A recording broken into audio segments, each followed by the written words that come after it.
let's talk about one of the higher demand questions from genetics paper 2 of biology. And this question is asking, figure 2 shows the inheritance of sickle cell anemia in one of the family. They gave you the family tree here, and they showed you the square, which is representing unaffected male, circle representing unaffected female, and the dark color square representing male with sickle cell anemia, and circle representing female with sickle cell anemia. And you have got a shaded square with male with sickle cell trait, meaning only one mutated hemoglobin allele is present, meaning this person is not suffering with sickle cell anemia, but it is just having one allele present in it. Okay, and same for the female. Now the question is asking, so if you see the question here, person 8 and 9 in figure 2 are expecting a second baby. Determine the probability that the child will be a girl with sickle cell trait.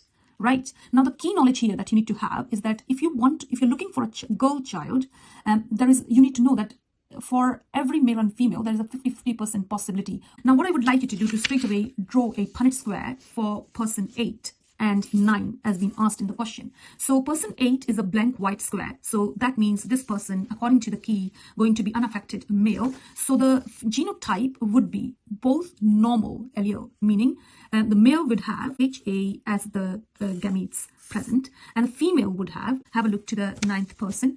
This is a female, which is like shaded color, so meaning she is going to have one mutated hemoglobin allele, so HA normal and H as mutated. And then you draw a Punnett square, and it will be HA normal, HA again normal person, HA HS the person with the trait, HA HS. So 1 mark for correctly identifying the male gametes, 1 mark for correctly identifying the female gametes. So 2 marks you got here, and 1 mark for having this Punnett square done.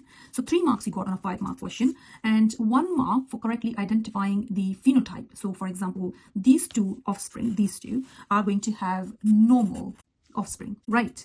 And these two are having a trait because they have only present one mutated hemoglobin allele. So these two offspring are having a trait. When you mention the phenotype, which is normal offspring, and 50% offspring are having one hemoglobin allele or having a trait in them, then you got the 4th mark, but you are still lacking your 5th mark, and this is the mark which not everyone gets.